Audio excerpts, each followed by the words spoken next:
Hello everyone, उम्मीद करते हैं आप सब अच्छे होंगे। हमारा जो लास्ट क्लास था related to financial statement of companies, उसमें हमने आपको ये बताया था कि आईसीएआई के अकॉर्डिंग कुछ इंपॉर्टेंट क्वेश्चंस जो हैं, जो उनके मॉक टेस्ट में, रिविजन टेस्ट पेपर में या उनकी स्टडी मटेरियल में कवर्ड है, उसका भी हम एक लेक्चर बहुत जल्दी अपलोड करेंगे। तो आज हमारा पूरा का पूरा लेक्चर उसी पे डेडिकेटेड है। वैसे तो देखा जाए हमने उसमें 3 ही ऐसे क्वेश्चंस लिए हैं जो कि रेलेवेंट है। बेसिकली उन्हीं 3 क्वेश्चंस के पैटर्न पे आप देखोगे ना, तो अधिकतर क्वेश्चन आईसीआई के आपको मिलेंगे। क्लियर? अच्छा, इसकी जो शीट है वो आपको डिस्क्रिप्शन बॉक्स में भी मिल जाएगी और साथ ही साथ हमारे टेलीग्राम चैनल पे भी आपको पीडीएफ फॉर्म में मिल जाएगी शीट। आप वहां से पहले डाउनलोड कर लेना। उसमें नंबर ऑफ क्वेश्चंस की बात करें तो 3 है, ठीक, बट तीनों बहुत इंपॉर्टेंट क्वेश्चंस हैं। क्लियर? चलो हम लोग अपने टॉपिक पे चलते हैं। ये 3 क्वेश्चन ही हम लोगों को आज डिस्कस करना है। तो पहले प्लीज आप शीट डाउनलोड कर लेना। एंड एक और चीज का हमेशा ध्यान रखना, जो हमने बताया था पहले भी, कि अगर हम लोग को financial statement of companies proper तरीके से सॉल्व करना है तो हमारे पास 2 चीजों का हमें ध्यान रखना होता है। पहला कि आप पेंसिल का यूज करो और पेन का यूज करो, सो दैट आप जो भी आइटम अपने पीएल में या फिर बैलेंस शीट में, दैट इज फाइनेंशियल स्टेटमेंट में मेंशन कर दोगे, उसको टिक कर देना। एंड दूसरा एंड सबसे मोस्ट इंपॉर्टेंट पॉइंट, कि जितने भी एडिशनल इन्फॉर्मेशन है उनका हमेशा 2 जगह ट्रीटमेंट होता है। क्लियर? चलो हम लोग फर्स्ट क्वेश्चन देखते हैं। अगर देखोगे तो 3 इलस्ट्रेशन इसमें है, इलस्ट्रेशन 1, 2, 3। पहला देख लेते हैं इलस्ट्रेशन 1। इलस्ट्रेशन 1 पे हम बात कर रहे हैं। क्वेश्चन हम रीड कर दे रहे हैं क्योंकि सब इंपॉर्टेंट है एग्जाम पॉइंट ऑफ व्यू से। देखो लिखा है, Kumar limited, a non investment company, has been incurring losses for the past few years. The company provides the following information for the current year. ठीक है, आगे लिखा है, Kumar limited has only one whole-time director, Mr. X. You are required to calculate the amount of maximum remuneration that can be paid to him if no special resolution is passed at the general meeting of the company in respect of payment of remuneration for a period not exceeding 3 years. तो हमने पहले भी ये चीज आप लोगों को बता दी थी कि अगर हम लोग बात करते हैं एज पर एडजस्टेड प्रॉफिट, तो हम मैक्सिमम कितना दे सकते हैं? 11%।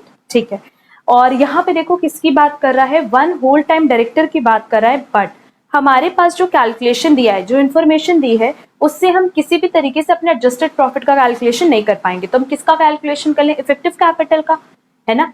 हम क्या कंपेयर करते हैं? एडजस्टेड प्रॉफिट और इफेक्टिव कैपिटल, यही ना कंपैरिजन था। तो इस क्वेश्चन में हम पहले क्या करेंगे? इफेक्टिव कैपिटल निकाल लेंगे and on the basis of effective capital हमें डिसाइड करेंगे कि हमारा जो मैनेजर है या मैनेजरल रेम्यूनरेशन कितना होगा। होपफुली जो हमने इस पे पूरा का पूरा क्लास कराया था, तो उसके बेसिस पे आपको ये याद होगा कि इफेक्टिव कैपिटल के बेसिस पे रेम्यूनरेशन का कैलकुलेशन कैसे होता है। तो ये वाला क्वेश्चन हम आपको होमवर्क दे रहे हैं, इलस्ट्रेशन 1, बिकॉज सेम पैटर्न पे हमने क्लास में क्वेश्चन किया हुआ है। ठीक है, बस आप इसका आंसर कहीं नोट डाउन कर लो, सो दैट जब आप इसको सॉल्व करोगे तो आप आंसर मैच कर पाओ। लिख लो, आपका इफेक्टिव कैपिटल आना चाहिए 180 लाख, या फिर लिख लो 1 करोड़ 80 लाख। ठीक है, वहां पे आप लिख लो कि इफेक्टिव कैपिटल आपका कितना आएगा? 1 करोड़ 80 लाख। एंड उसके बेसिस पे जब हम रेम्यूनरेशन अलॉट करेंगे, अगर आपको याद हो तो, अगर नेगेटिव इफेक्टिव कैपिटल से ले करके हम बात करें negative to less than 5 crore, अगर हमारा इफेक्टिव कैपिटल है तो हम रेम्यूनरेशन कितना देते हैं बेटा? 60 लाख पर एनम, है ना। तो यहाँ पे अगर हमारा इफेक्टिव कैपिटल 1.80 करोड़ है तो हम कितना पे करने वाले हैं उनको? सिर्फ 60 लाख। क्लियर? तो आप इफेक्टिव कैपिटल निकालना, आपका इफेक्टिव कैपिटल आ जाएगा 1 करोड़ 80 लाख। उसके बेसिस पे हमारा रेम्यूनरेशन कितना हो जाएगा? 60 लाख। अब चलो क्वेश्चन नंबर 2 पे, ये क्वेश्चन हम पूरा बोर्ड पे सॉल्व करवाएंगे। एंड इसके अलावा आप पेंसिल, मेरा तो यही सजेशन होता है कि एक पेंसिल रख लो, सो दैट इसकी जितनी भी एडिशनल इन्फॉर्मेशन है उसको टिक कर लो। क्वेश्चन हम रीड करें, देखो कह रहा है, ring limited was registered with a nominal capital of 10 lakh divided into shares of 100 each. Trial balance आपके पास पूरी बनी हुई है। अगेन हमने पहले ही बताया कि ट्रायल बैलेंस एज सच हमें रीड करने की जरूरत नहीं है। नेक्स्ट देखो क्या लिखा है, आगे लिखा है कि you are required to prepare statement of PL for the year ending 31st March 2012 and balance sheet as that date after taking into consideration the following information. अब देखो ये जो 5-6 एडजस्टमेंट दिया ना, इसी की वजह से हम आपको ये क्वेश्चन सॉल्व करवा रहे हैं। फर्स्ट एडजस्टमेंट देखो लिखा है कि क्लोजिंग स्टॉक कितना है, is more than opening stock by 1,60,000, ठीक है। तो क्लोजिंग स्टॉक ओपनिंग स्टॉक का एडजस्टमेंट हम लोग कहाँ कहाँ करते हैं, पीएल में करते हैं as well as balance sheet में करते हैं। उसके बाद कह रहे हैं कि आपको डेटर्स का 4% डाउटफुल डेट्स प्रोवाइड करना है, तो प्रोविजन फॉर डाउटफुल डेट हो जाएगा। इसका भी एडजस्टमेंट हम कितनी जगह करते हैं बेटा, 2 जगह करते हैं। अभी हम सिर्फ ओरली डिस्कस करें, बाद में फिर पूरा बोर्ड पे बताएंगे। अगर हम लोग डाउटफुल डेट्स की बात करें तो सबसे पहला तो स्टेटमेंट ऑफ पीएल हो गया, ठीक है। एंड नेक्स्ट कहाँ हो जाएगा, बैलेंस शीट में डेटर से लेस कर देंगे। Next make a provision for income tax, तो सिंपली इनकम टैक्स का क्या करेंगे, जब हम लोग बनाएंगे स्टेटमेंट ऑफ पीएल तो उसमें प्रॉफिट बिफोर टैक्स के बाद टैक्स माइनस कर देंगे। एंड प्रोविजन फॉर टैक्सेशन हमारा क्या होता है, शॉर्ट टर्म प्रोविजन, हमें पता है वो सब आपको याद है, रीजन बीइंग कि हमने इस पे सफिशिएंट क्वेश्चंस किए हैं। अब देखो लिख रहा है कि depreciation expenses included depreciation of 16,000 on building and that of 24,000 on machinery, क्योंकि ये एडजस्टमेंट में दिया है तो 2 जगह इसका एडजस्टमेंट होगा, एडिशनल इन्फॉर्मेशन में बेसिकली दिया है। तो फर्स्ट एडजस्टमेंट हो जाएगा कहाँ पे, पीएल में, डेप्रिसिएशन एंड अमोर्टाइजेशन में। एंड दूसरा कहाँ हो जाएगा, जब हम बैलेंस शीट बनाएंगे तो उसमें जब हम टैंजिबल एसेट मेंशन करेंगे तो वहां से माइनस कर देंगे।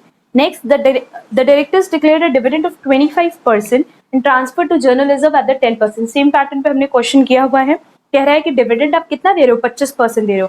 क्वेश्चन में देख लेते हैं कि हमारे पास इक्विटी कितने हैं। अगर हम इक्विटी शेयर कैपिटल की बात करते हैं तो हमारे पास क्वेश्चन में जो इक्विटी शेयर कैपिटल दिए वो 4 लाख दिया है, तो 4 लाख का 25% सीधे सीधे कितना हो जाएगा बेटा, 1 लाख, तो डिविडेंड हो गया 1 लाख।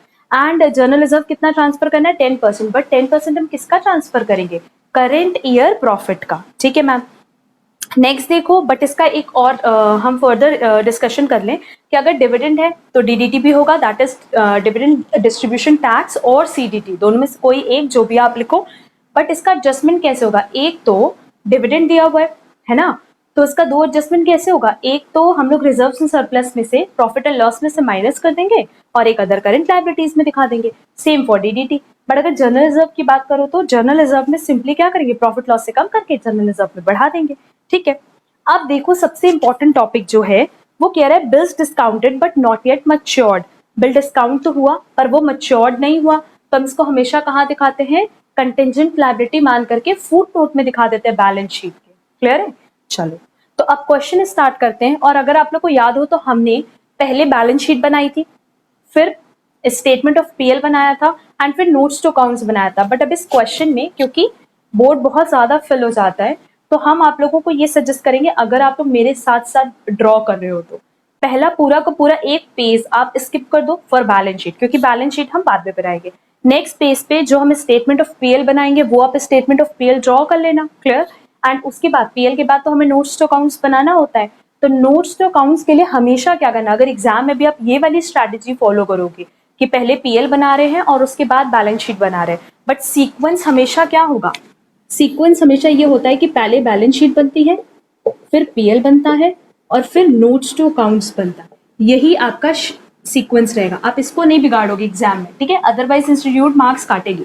बट अभी बोर्ड पे हम कह रहे हैं कि पहले हम पीएल बनाएंगे और पीएल से रिलेटेड नोट्स टू अकाउंट्स बनाएंगे, फिर बैलेंस शीट बनाएंगे, फिर बैलेंस शीट से रिलेटेड नोट्स टू अकाउंट्स बनाएंगे। तो अगर आप फ्रेश कॉपी में इसको नोट करो मेरे साथ साथ, तो पहला पूरा पेज स्किप कर देना for balance sheet, second page पे जो भी हम पीएल का फॉर्मेट बनाएंगे वो ड्रॉ कर लेना, एंड उसके बाद ऑन एन एवरेज 1.5 पेज से लेके 2 पेज तक आपको छोड़ना होगा, किसके लिए, बैलेंस शीट के नोट्स टू अकाउंट्स के लिए। और फिर हम लोग किसका नोट्स टू अकाउंट्स ड्रॉ कर सकते हैं बेटा, पीएल का। क्लियर है, ठीक है, चलो जल्दी से स्टार्ट कर देते हैं। तो बैलेंस शीट अब हम पीएल के अभी फिलहाल बाद बनाएंगे, जैसे कहना मेरे को स्पेस थोड़ा ज्यादा मिलेगा।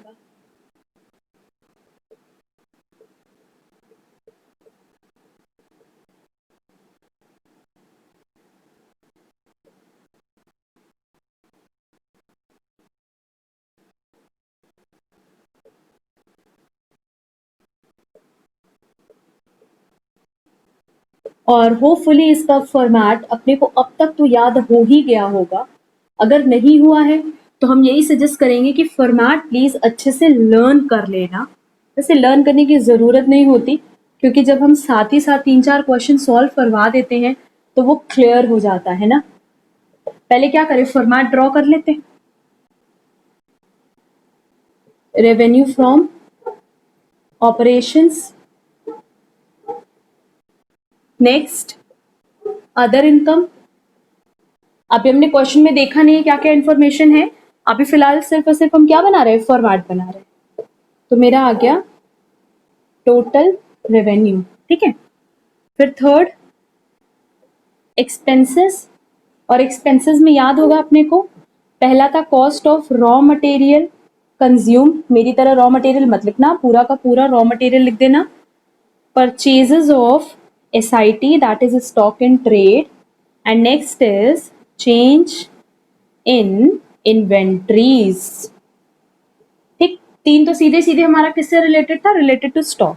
नेक्स्ट हमारा क्या हो जाएगा बेटा, employees benefit expenses. Next finance cost पहले लिख लेते हैं, फाइनेंस कॉस्ट।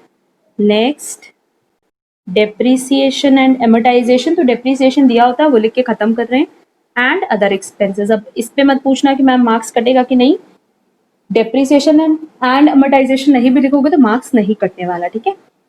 ये हो गया टोटल ऑफ, ये इसका टोटल है, ठीक है, ये टोटल रेवेन्यू है।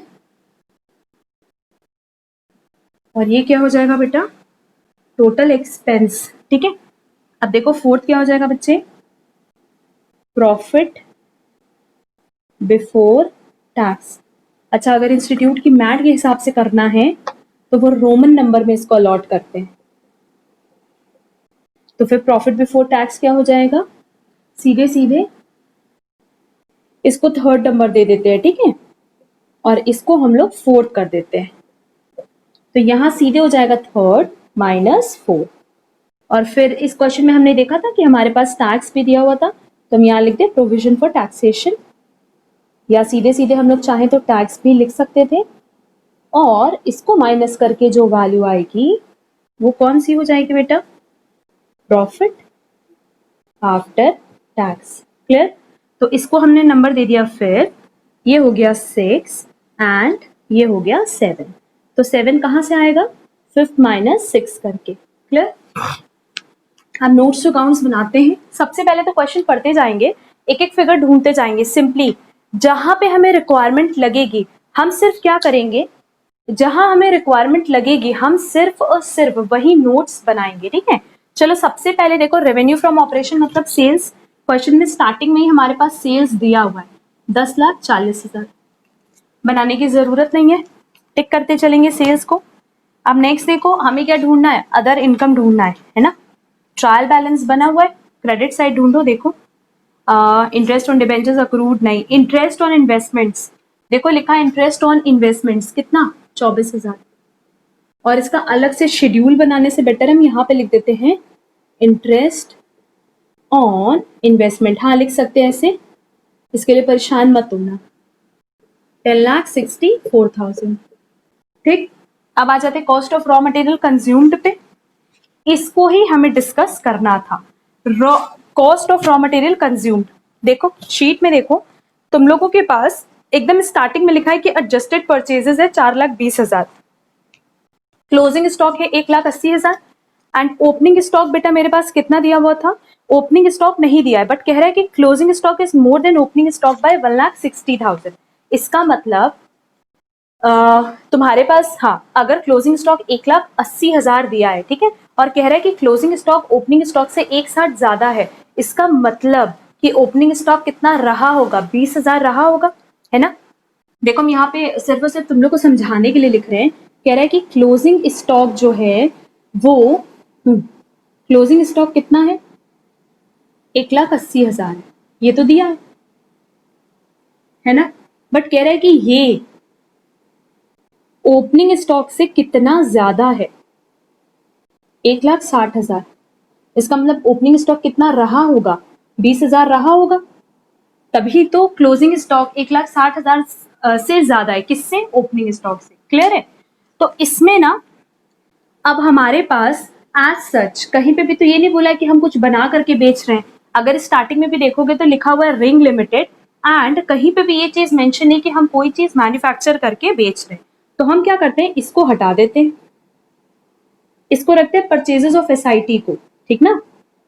और परचेजेस हम कैसे रखेंगे, नॉर्मल परचेजेस के नाम से, क्लियर? तो यहाँ पे हमें सिर्फ क्या दिखाना है कि हमने कितना खरीदा, तो अब कितना खरीदा यहाँ पे हम लिख रहे हैं कॉस्ट ऑफ परचेजेस, इसको हम यहीं पे शो कर रहे हैं, इसके लिए कोई वर्किंग नोट बनाने की तुम लोगों को जरूरत नहीं है।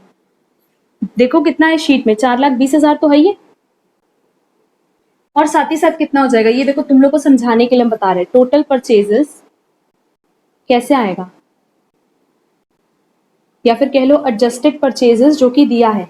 इसका मतलब क्या है, opening stock plus purchases minus closing stock, यही है ना।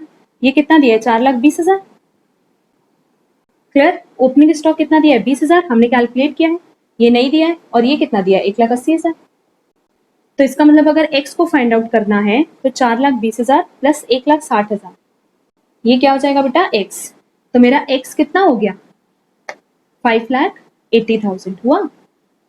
इसका मतलब पूरे साल में हमने कितना परचेज किया होगा, पूरे साल में हमने परचेजेस किया होगा 5,80,000 का।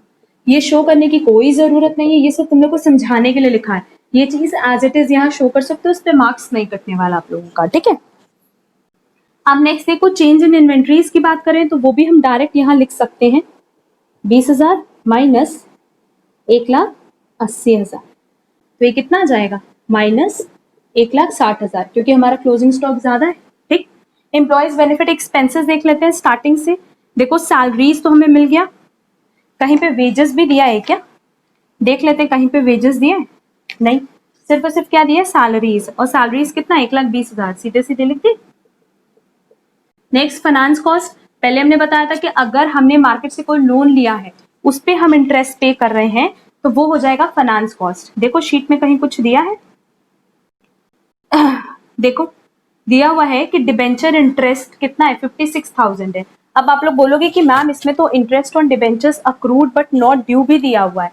अक्रूड बट नॉट ड्यू मतलब हमें मिल चुका है बट हमने अर्न नहीं किया है, तो वो तो नहीं जाएगा ना। अगर हम कह रहे हैं interest on debentures accrued but not due, कि वो ड्यू नहीं हुआ पर फिर भी मिल गया, तो हमें तो एडवांस में मिला है, तो हमारी लाइबिलिटी हो जाएगी। क्लियर है? और डिबेंचर इंटरेस्ट कितना दिया है, 56,000, वो यहाँ आ जाएगा। यहाँ लिखते हैं कि डिबेंचर इंटरेस्ट है, और ऐसे लिख सकते हो, बार बार कह रहे परेशान मत होना। डेप्रीसिएशन देख लो, डेप्रीसिएशन की अगर हम बात करें तो हमारे पास स्टार्टिंग में ही डेप्रीसिएशन दिया है 40,000 का। तो फिर आप लोग बोलोगे कि मैम एडिशनल इन्फॉर्मेशन भी दो दी थी, डी वाली देखो, डी वाली एडिशनल इन्फॉर्मेशन भी दी थी, नो डाउट, बट उसमें भी 40,000 दिया डेप्रीसिएशन। क्लियर? लास्ट क्या बच गया बेटा, अदर एक्सपेंसेस। देख लेते हैं अदर एक्सपेंसेस में कुछ है क्या, शेड्यूल बनाना पड़ेगा क्या। स्टार्टिंग से देख रहे हैं, अदर एक्सपेंसेस में देखो डायरेक्टर फीस है, रेंट है, बैड डेट्स भी है, नेक्स्ट सन्ड्री एक्सपेंसेस भी है, and provision for doubtful debt भी है। कहाँ दिया था ये दिया था पॉइंट नंबर बी में। तो इसका जल्दी से क्या करते हैं, शेड्यूल बना लेते हैं। और हमने पहले ही बोला है बेटा कि पीएल के बाद आप लोग ऑन एन एवरेज 2 पेज पूरा पूरा छोड़ देना, और उसके बाद पीएल का आपको शेड्यूल बनाना है, क्योंकि पीएल का शेड्यूल नंबर हम कहाँ से शुरू करते हैं, जहां हमारा बैलेंस शीट का शेड्यूल का नंबर खत्म होता है वहां से। ये तो वैसे होपफुली तुम लोग को नोट नहीं करना था ना, क्वेश्चन का पार्ट मतलब आंसर का पार्ट नहीं था वो, ठीक है। अब देखो नोट्स टू अकाउंट्स बना रहे हैं, और एकदम लास्ट में हम इसकी नंबरिंग बता देंगे कि इसका कितना नंबर आएगा नोट्स के हिसाब से, ठीक है। तुम लोग फिर मेंशन कर लेना। अदर एक्सपेंसेस कौन कौन सा था बेटा अदर एक्सपेंसेस में, चलो देखो स्टार्टिंग से। सबसे पहले है मेरे पास डायरेक्टर फीस, नेक्स्ट क्या है, रेंट, नेक्स्ट बैड डेट्स। हाँ फिगर नोट कर लेते हैं इसकी। सबसे पहले देखो दिया हुआ है 20,000, 52,000, और कितना दिया है बेटा, 12,000, ठीक। नेक्स्ट पे चलते हैं, सन्ड्री एक्सपेंसेस सीक्वेंस में जो चीजें दी हैं हम वैसे नोट कर ले रहे हैं, 36,000। अच्छा अब देखो सन्ड्री एक्सपेंसेस तो हो गया, उसके ऊपर देखोगे ना तो यहाँ पे भी लिखा है interest accrue on investment, interest accrue on investment, कि इन्वेस्टमेंट पे इतना पैसा मेरे को मिलना है, तो ये मेरे लिए क्या हो जाएगा, असेट हो जाएगा। और डिबेंचर पे क्योंकि कंपनी को इंटरेस्ट पे करना होता है और देखो लिखा हुआ था कि interest on debentures accrued but not due, कि एडवांस में मिल गया तो फिर वो लायबिलिटी हुई। और यहाँ क्या जाएगा, देखो एडजस्टमेंट में देखो फर्स्ट एडजस्टमेंट तो नहीं होगा, बी वाले अगर हम लोग पॉइंट की बात करें तो बी पॉइंट यहाँ जाएगा, उसके अलावा कोई जाएगा क्या? ई पॉइंट की बात कर लो, वो यहाँ जाना नहीं है, बैलेंस शीट में जाना है, तो हम यहाँ लिख देते हैं प्रोविजन फॉर डाउटफुल डेट। कितना परसेंट बनाना है बेटा? 4% डेटर्स का। देखो डेटर्स कहाँ दिया है, डेटर्स दिया है 2,50,000 का 4%, है ना? तो ये कितना हो जाएगा बेटा? 2500 ना,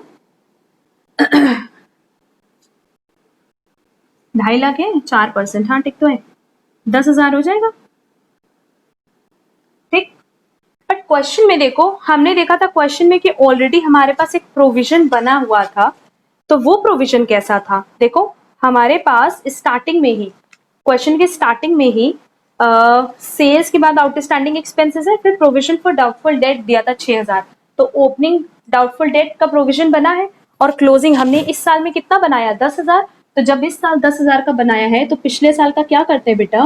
कैंसिल करते हैं, याद होगा। ऐसा हमने final accounts of sole proprietor में भी देखा था, कहाँ? सीए फाउंडेशन में भी देखा है, क्लास 12th में भी देखा है कि अगर हम करंट ईयर के लिए प्रोविजन बनाएंगे तो पास्ट ईयर का जो भी प्रोविजन है उसको क्या करते हैं? नलिफाई कर देते हैं। क्लियर? और तो कुछ था नहीं, इसको जल्दी से टोटल करो, देखो कितना आ रहा है। 40,000 प्लस 12,000 प्लस 72,000, 1,24,000 आ रहा है। अभी 1,24,000 हम यहाँ फिल कर दें, इसका तो टोटल निकाल लिया था, इसका भी निकाल लेते हैं। 40,000 प्लस 56,000 प्लस 1,20,000 प्लस 5,80,000, ठीक है, और माइनस कर देते हैं 1,60,000, तो यह आ जा रहा है मेरा 7,60,000। अब 1064 में से 760 माइनस कर देते हैं, तो मेरे पास जो मेरा प्रॉफिट बिफोर टैक्स आ रहा है वो आ रहा है 3,04,000 का, ठीक। अब देखो आगे क्वेश्चन में हमने टैक्स भी लिख दिया था, इसीलिए आप लोग के लिए प्रोविजन फॉर टैक्स दिया था 30%, तो 30% किस पे निकालते बेटा? प्रॉफिट पे निकालते, ये बिफोर टैक्स है, तो 3,04,000 माइन इंटू 30%, 91,200, तो रिमेनिंग जो बैलेंस बचा 2,12,800, ये क्या हो जाएगा? Profit after tax. क्लियर है?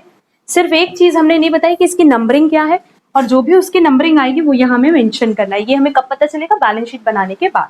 पहले इसको प्लीज नोट कर लो, उसके बाद हम लोग चलते हैं हमारे बैलेंस शीट पे। जल्दी से नोट करो।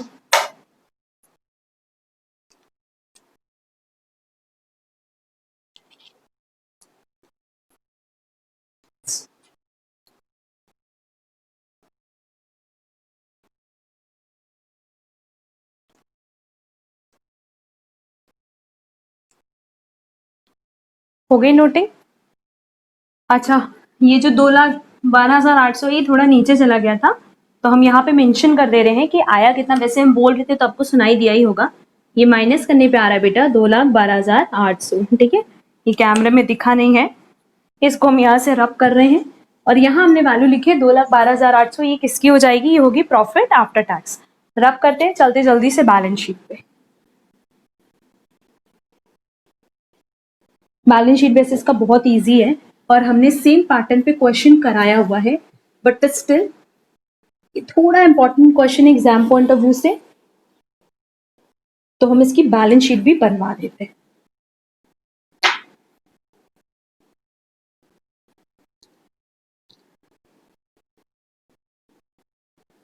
चल जल्दी से स्टार्ट करते हैं बैलेंस शीट। अगेन क्या करेंगे बेटा? पहले फॉर्मेट बना लेंगे, और एक बार फॉर्मेट बनाने के पहले हमेशा क्या करेंगे? क्वेश्चन को, ट्रायल बैलेंस को ऊपर ऊपर से रीड कर लेंगे। अब देखो तुम लोगों ने जो भी चीजें स्टेटमेंट ऑफ पीएल में डाली है सबको टिक की है, नालायक होगे तो नहीं टिक करोगे, बट अगर प्रॉपर मेरे इंस्ट्रक्शंस को फॉलो कर रहे हो तो उसको टिक किया होगा, है ना। तो जो भी बैलेंस बच जाएगा, अब पता होगा कि क्या चीज कहाँ जानी है, इतनी तो प्रैक्टिस हो गई है, तो एक बार ऊपर ऊपर से देख लेना बैलेंस शीट बनाते वक्त, सो दैट हमें पता हो कि कौन सी हेडिंग और कौन सी सब हेडिंग जानी है। देखो स्टार्टिंग में बिल्डिंग मशीनरी दी है, ठीक है, पीपीई है, property plant and equipment, closing stock है, लूज टूल्स क्या होता है, ये भी तुम्हारा इन्वेंट्रीज का पार्ट होता है, बाकी इधर तो सब हो गया।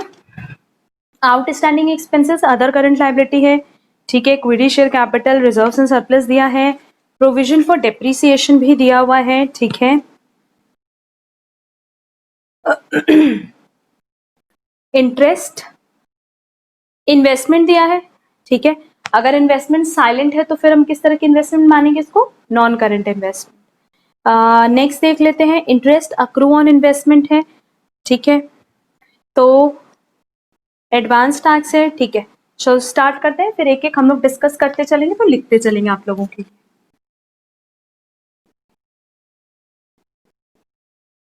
चलो यार, हाँ।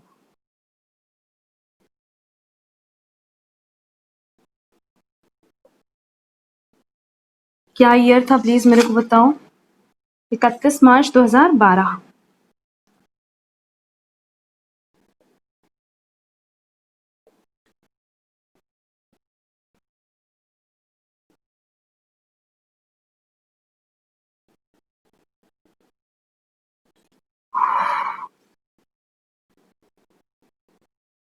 एक तो हो गया हमारा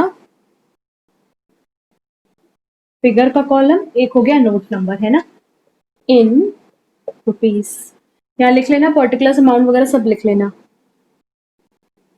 आओ इक्विटी एंड लायबिलिटीज पे, मेन हेडिंग है। इसके विद इन फर्स्ट पार्ट मेरा बनेगा क्या? Share capital. ये तो अपने को होपफुली पूरी तरीके से लर्न हो चुका होगा, जिसमें सॉरी शेयर होल्डर्स फंड होगा, और इसको ना हम नंबरिंग करते हैं 1 2 3 करके।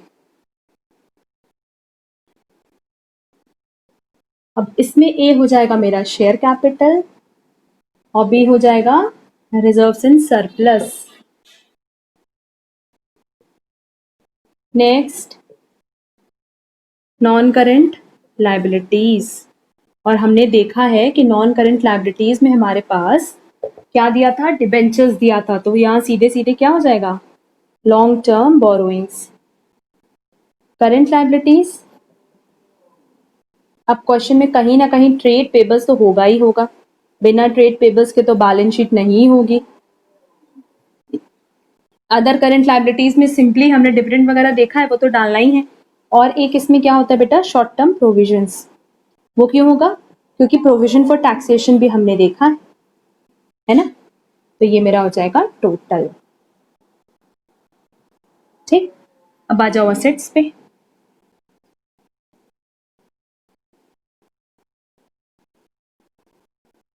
फर्स्ट अगर हम बात करें तो मेरा क्या है? नॉन करंट असेट्स, है ना। पीपीई सीधे सीधे लिख देते हैं, प्रॉपर्टी प्लांट एंड इक्विपमेंट, जिसमें मेरे पास क्या दिया है? टैंजिबल दिया है। इनटैंजिबल है क्या? देखो गुडविल वगैरह दिया है क्या क्वेश्चन में? गुडविल जैसा कुछ दिख तो रहा नहीं है, तो सिर्फ टैंजिबल एसेट्स लिख दें। उसके बाद टैंजिबल एसेट्स के बाद एक दिया था नॉन करंट इन्वेस्टमेंट, था ना, ठीक। एंड सेकंड क्या हो जाएगा बेटा? Current assets. करंट एसेट्स में हमने क्या देखा था? बहुत सारी चीजें थी। इन्वेंट्रीज था, ट्रेड रिसीवेबल्स था, क्योंकि डेटर्स का कैलकुलेशन तो दिया ही था, ठीक है। कैश एंड कैश इक्विवेलेंट है। और देखो एक हमने अभी स्टार्टिंग में एडवांस भी देखा था क्या कहीं एडवांस? नहीं, एडवांस तो नहीं दिया है मैम, ठीक है। बट देखो इसमें और भी चीजें दी हैं, जैसे interest accrue on investment. Accrue मतलब कि इतना इंटरेस्ट हमें अभी मिलना है, तो वो भी तो करंट एसेट्स का पार्ट हो जाएगा। और अगर मान लो बाद में और कुछ इसमें ऐड करना हुआ तो वो हम कर लेंगे, ठीक है।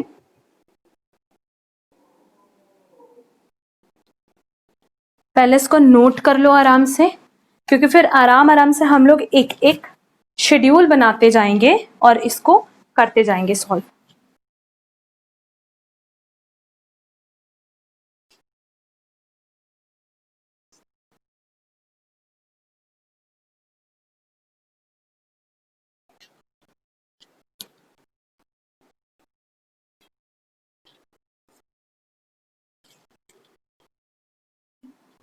चलो अब स्टार्ट कर रहे हैं, एक एक शेड्यूल स्टार्ट करते। Notes to accounts.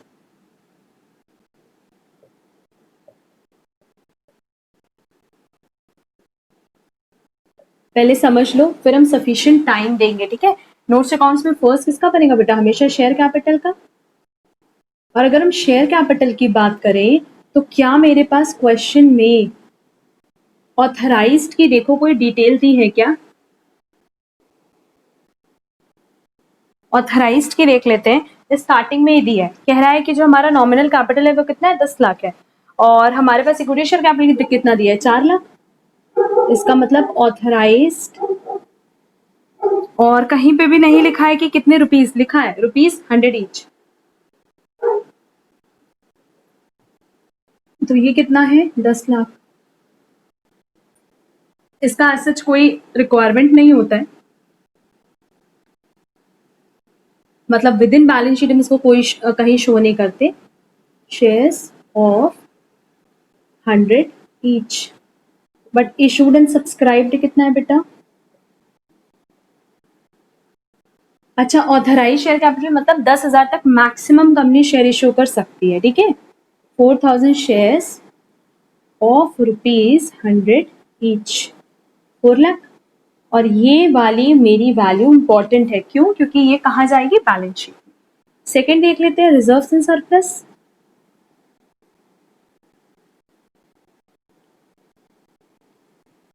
देख लेते हैं क्वेश्चन में क्या दिया है, सिर्फ पीएल दिया है या कुछ और? देखो, जनरल रिजर्व स्टार्टिंग में ही दिया है, कितना? 80,000। अभी हम इसको विद इन कॉलम लिख रहे हैं, क्यों? क्योंकि अगर तुम लोग को याद हो तो लिखा था कि हम लोगों को डिविडेंड के साथ साथ कुछ हिस्सा जनरल रिजर्व में भी ट्रांसफर करना है। और एक हमारे पास दिया है प्रॉफिट एंड लॉस। देखो, profit and loss opening balance दिया है कितना?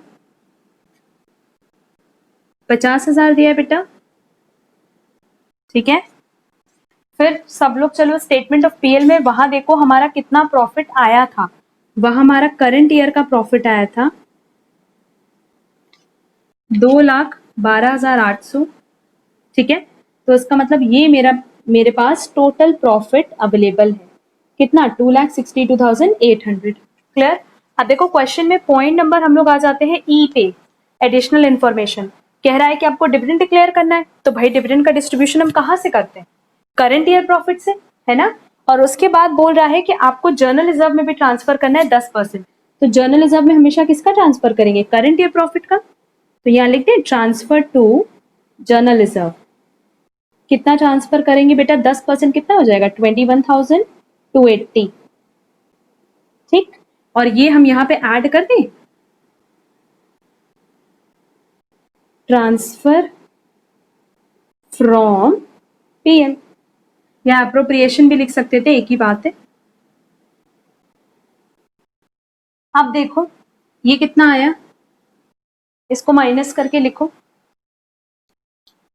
इसको जल्दी से माइनस कर देते हैं। 262,800 माइनस 21,280, ये आ रहा है 241,520। और यहाँ पे ना एप्रोप्रिएशन लिख ही लो, क्योंकि अब जो भी चीजें हम लिखेंगे वो एप्रोप्रिएशन वाली ही लिखेंगे। तो थोड़ा सा रब करके नीचे लिख रहे हैं, नहीं तो तुम लोग भी अगर इसी सीक्वेंस में नोट करोगे ना तो बाद में दिक्कत होगी, समझ में नहीं आएगी कि फिगर कहाँ से आई है। एप्रोप्रिएशन में पहला क्या है? ट्रांसफर टू जर्नल रिजर्व, जो कि कितना किया? 21,280। और सीधे अब हम यहाँ पे लिख रहे हैं डिविडेंड पेबल। अब हमेशा याद रखना कि जैसे ही तुमने डिविडेंड पेबल लिखा, अगर इग्नोर टैक्सेशन नहीं है क्वेश्चन में, तो तुरंत और क्या लिख दोगे? डीडीटी। क्लियर? डिविडेंड कितना पे कर रहे हैं पहले बता चुके हैं, 25%। किसका? इक्विटी शेयर कैपिटल का। इक्विटी शेयर कैपिटल कितना है? 4 लाख। तो 4 लाख का अगर हम लोग 25% का बात करें तो कितना आ जाएगा? 1 लाख। अब देखो ये तो नोट्स टू अकाउंट्स बन रहा है, जहां पे हमने आखिरी नोट्स टू अकाउंट्स बनाया, कौन सा? अदर एक्सपेंसेस वाला। उसके बाद बनाओ जरा वर्किंग नोट। और अगर हम वर्किंग नोट की बात करें तो हमें पता है कि तुम लोगों को मेरी हेल्प की जरूरत नहीं है।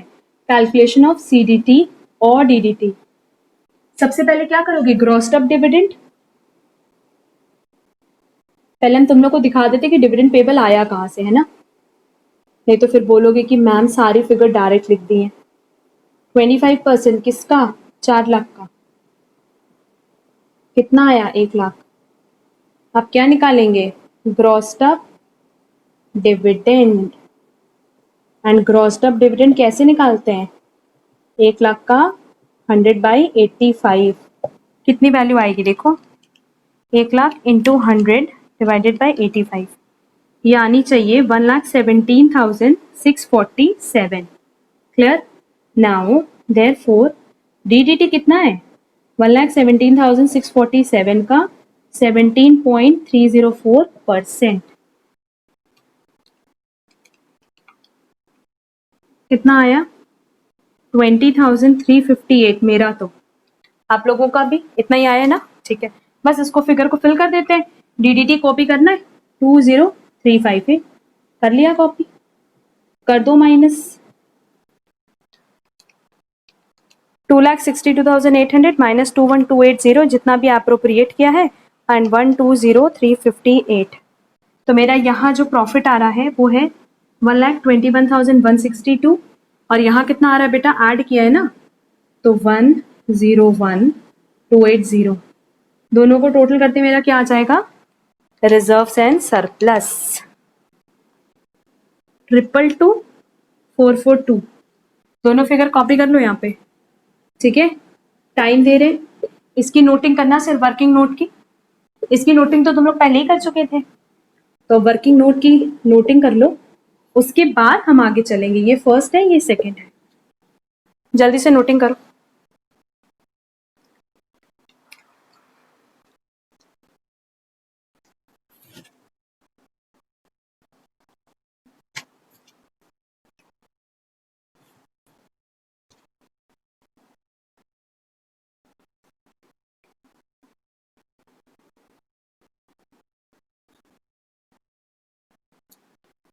चलो अब जल्दी से हम लोग कहाँ चलेंगे? लॉन्ग टर्म बोरोइंग्स पे देखो, क्वेश्चन में लॉन्ग टर्म बोरोइंग्स में क्या क्या दिया है। हमें तो सिर्फ 14% डिबेंचर्स दिख रहा है 4 लाख का। तुम लोग को बनाना हो तो तुम लोग बना सकते हो, हम नहीं बना रहे। हम इसका इस बार जो वर्किंग नोट है वो स्किप करेंगे, ठीक है? कितने का है? 4 लाख का। कहाँ लिखेंगे? हम सीधे सीधे लिखने वाले हैं यहाँ। तुम लोग चाहो तो यहाँ लिखो, चाहो तो इसका वर्किंग नोट बना दो, जैसे भी। ट्रेड पेबल्स देखो, क्वेश्चन में एज इट इज दिया है क्या कहीं? ट्रेड पेबल्स, हाँ, क्रेडिटर्स के नाम से दिया है। कितना? 1,84,000। नेक्स्ट, अदर करंट लाइबिलिटीज देख लेते हैं। अदर करंट लाइबिलिटीज में क्या क्या आएगा? जो भी होगा क्रेडिट साइड होगा। आउटस्टैंडिंग एक्सपेंसेस आएगा स्टार्टिंग से। Next, interest on debentures accrued but not due आएगा। अनक्लेम डिविडेंड आएगा। और हमने क्या निकाला था? डिविडेंड निकाला था पेबल, और हमने सीडीटी निकाला है। तो हम क्या करेंगे, इसका एक प्रॉपर नोट्स टू अकाउंट्स बना लेते हैं। जब काफी चीजें आ रही हैं तो फिर नोट्स टू अकाउंट्स बनाना जरूरी है।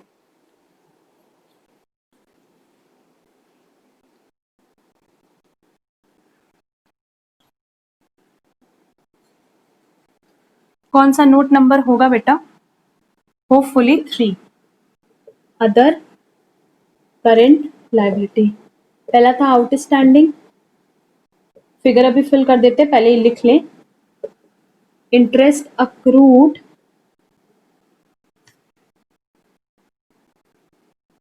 ऑन डिबेंचर्स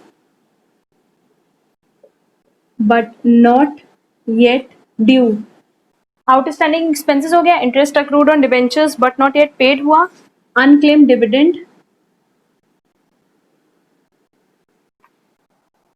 और क्या हो जाएगा बेटा? दो फिगर तो तुम लोग को वैसे भी पता है, कौन कौन सी? डिविडेंड पेबल और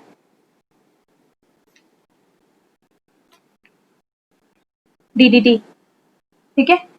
तो देखो आउटस्टैंडिंग एक्सपेंसेस कितना दिया है, जल्दी से नोट कर लेते हैं, 4,000। फिर क्या दिया है बेटा? Interest accrued on debentures but not due 28,000। Unclaim dividend 10,000। इसकी फिगर तो हमें याद है 1 लाख। और डीडीटी की कितनी थी? डीडीटी की फिगर थी 2,0358। क्लियर है?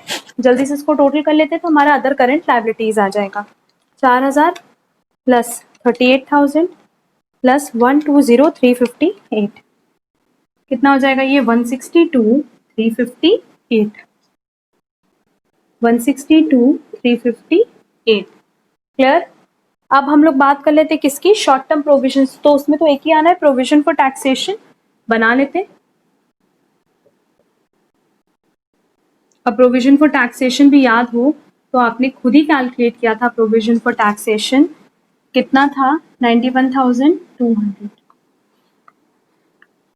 91,200 क्लियर। अब आओ नेक्स्ट पीपीई टैंजिबल असेट्स पे। टैंजिबल एसेट्स जैसा कि हमने शुरू में ही देखा था कि दो चीज थी, एक हमारे पास बिल्डिंग था और एक मशीनरी थी। बिल्डिंग कितनी है बेटा 5,80,000 है। अब देखो बिल्डिंग के लिए ना हमें डेप्रिसिएशन में बस एक पॉइंट बताना था। हमारे पास एडिशनल इन्फॉर्मेशन में दिया था डेप्रिसिएशन 16,000 और 24,000, ठीक है मैम, बट उसके बाद वो चीज विद इन ट्रायल बैलेंस भी दी थी। कहाँ दी हुई थी? स्टार्टिंग में हमने बताया था दिया था, बट प्रोविजन फॉर डेप्रिसिएशन भी दिया है। तो जब क्वेश्चन में हमारे पास करंट ईयर का depreciation within trial balance दे दिया, इसका क्या मतलब है कि उसको ऑलरेडी प्रोविजन में एडजस्ट किया जा चुका होगा। हमने क्या बोला, हम कह रहे हैं कि जब क्वेश्चन में प्रोविजन फॉर डेप्रिसिएशन बना हुआ है और जो चीज आपकी एडिशनल इन्फॉर्मेशन है में है वही चीज विद इन ट्रायल बैलेंस है, इसका मतलब जब आपने प्रोविजन फॉर डेप्रिसिएशन वहां लिखा है उसमें तो ऑलरेडी अमाउंट एडजस्टेड होगी ना। तो करंट ईयर का जो डेप्रिसिएशन होगा वो ऑलरेडी कहाँ एडजस्टेड होगा, प्रोविजन फॉर डेप्रिसिएशन में, तो उसका हम दोबारा एडजस्टमेंट नहीं करेंगे। सीधे सीधे कितना माइनस करेंगे 1 लाख, 4,80,000 और फिर मेरे पास मशीनरी है 2 लाख की और डेप्रिसिएशन माइनस कर देंगे 1,10,000। दिया हुआ है प्रोविजन फॉर डेप्रिसिएशन 90,000।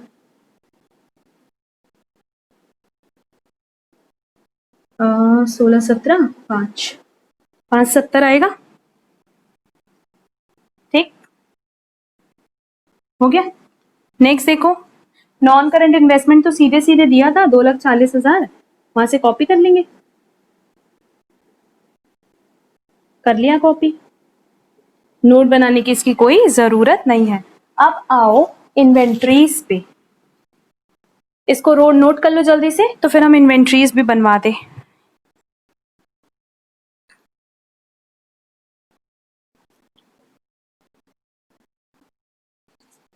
चलो रब कर रहे हैं।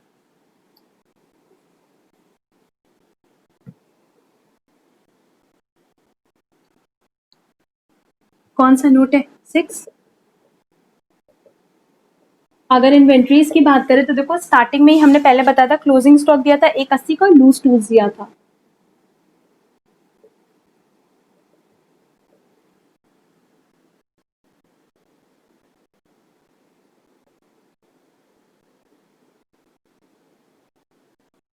ये कितना हो जाएगा बेटा 0,00622 2,26,000।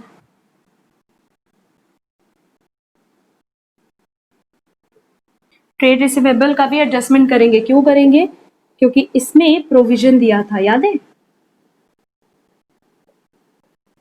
तो मेरे पास कितना दिया था ट्रेड रिसीवेबल्स 2,50,000 था शायद, हाँ।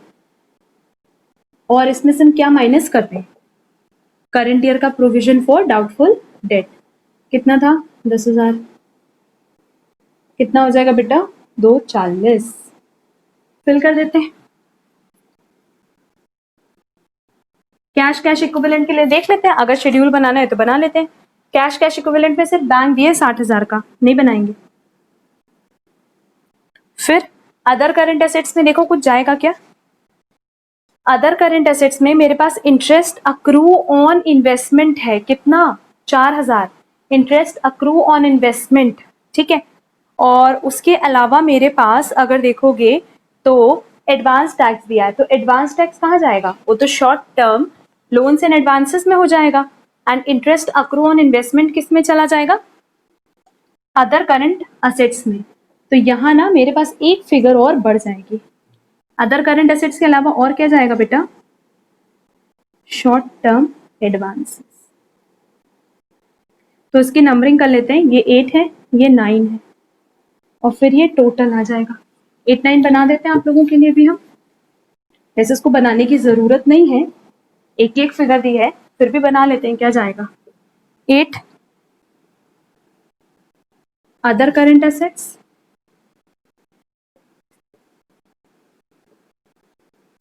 इंटरेस्ट अक्रू ऑन इन्वेस्टमेंट, कितना बेटा? 4000। 9 शॉर्ट टर्म एडवांसेस, पूरा लिखना, ऐसे मत लिखना मेरी तरह। एडवांस टैक्स कितना है? 1,20,000। हो गया, फिल कर दे। ये तो 4,000 है, 1,20,000 है। इसका मतलब क्या हुआ कि जो आप लोगों ने अदर एक्सपेंसेस वाला एक शेड्यूल बनाया था, उसको आपको कौन सा नंबर देना है? 10। ठीक है, अब चलो मैच कर लेते हैं।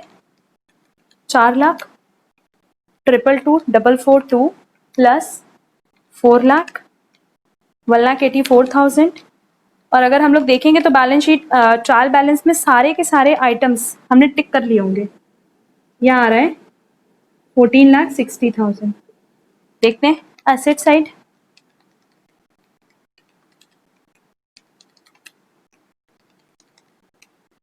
आ रहा है 14,60,000। ये टोटल करने पे कितना आ रहा है? 14,60,000। क्लियर? जल्दी से नोट करो, फिर हम लोग चलेंगे क्वेश्चन नंबर 3 पे। वो भी एक बहुत इंपॉर्टेंट क्वेश्चन है, तो उसको पहले जल्दी से नोट कर लो।